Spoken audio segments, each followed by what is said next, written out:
भले ही भारत की आज़ादी को लेकर गांधी जी पर गीत लिखे गए हों, दे दी हमें आज़ादी बिना खड़ग बिना ढाल, साबरमती के संत तूने कर दिया कमाल।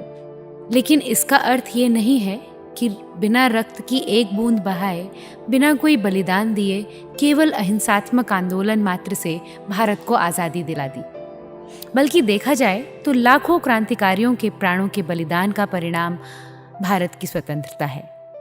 आज हम एक ऐसी ही बलिदानी वीरांगना का किस्सा लेकर आए हैं, जिसके रक्त की बूंद बूंद में स्वतंत्रता की चिंगारी थी और अथाह जज्बा था। देश की स्वतंत्रता के लिए अपने हाथों विधवा बनी, अपने हाथों अपना सुहाग उजाड़ दिया, सिर्फ और सिर्फ भारत माता की गुलामी की बेड़ियां तोड़ने के लिए। वीर बलिदानी के इस स्पेशल एपिसोड में आपका एक बार फिर स्वागत है। आज़ादी के इतिहास को कुरेदने से पता चलता है कि गुलामी काल में जिन्होंने अपने पेट और अपने स्वार्थ की चिंता से दूर अंग्रेजों से स्वतंत्रता की लड़ाई लड़ते हुए अपने प्राण दे दिए, उनको भुला दिया गया।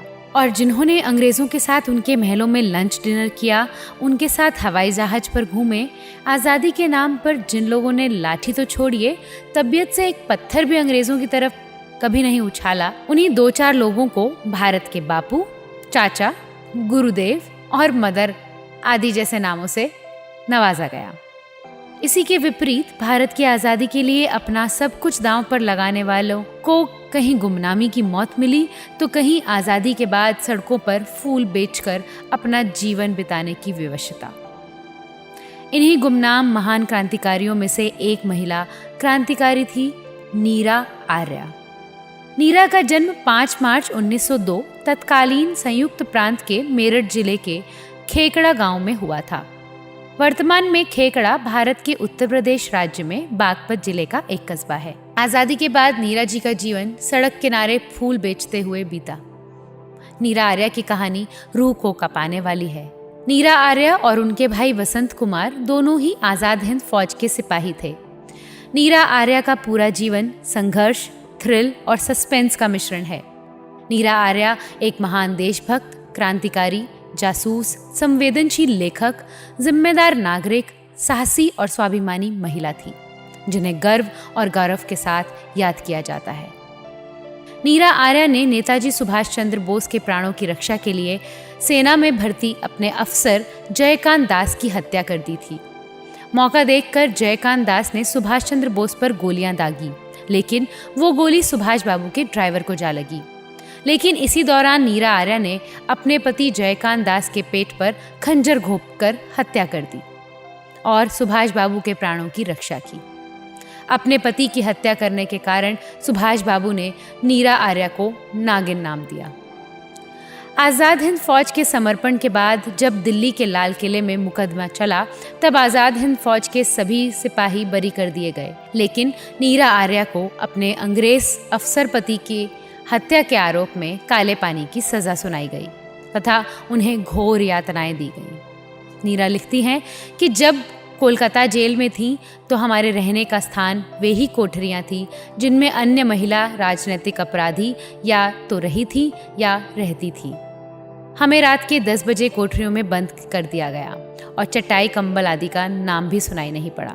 मन में चिंता होती थी कि क्या इसी प्रकार की स्वतंत्रता गहरे समुद्र में अज्ञात द्वीप में मिलेगी, कि अभी से ओढ़नी अथवा बिछौने का ध्यान छोड़ने की आवश्यकता आ पड़ी है।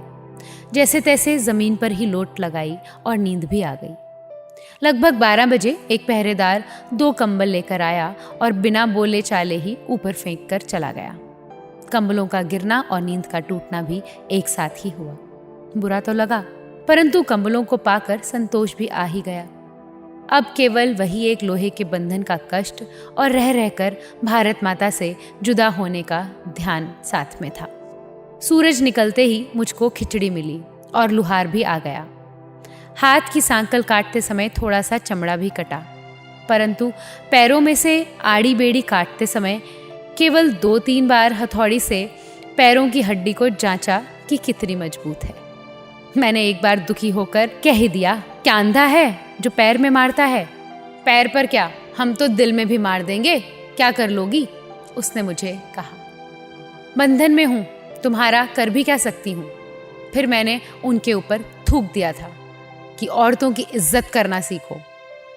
जेलर भी साथ थे तो उसने कड़क आवाज में कहा, तुम्हें छोड़ दिया जाएगा यदि तुम बता दोगी कि तुम्हारे नेताजी सुभाष कहाँ हैं।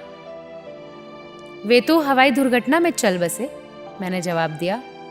सारी दुनिया जानती है नेताजी जिंदा हैं। झूठ बोलती हो तुम कि हवाई दुर्घटना में मर गए, जेलर ने कहा। हाँ, नेताजी जिंदा हैं। तो कहाँ हैं? मेरे दिल में जिंदा हैं वे। जैसे ही मैंने कहा तो जेलर को गुस्सा आ गया और बोले, तो तुम्हारे दिल से हम नेताजी को निकाल देते हैं। और फिर उन्होंने मेरे आंचल पर ही हाथ डाल दिया और मेरी आंगी को फाड़ते हुए फिर लुहार की ओर संकेत किया।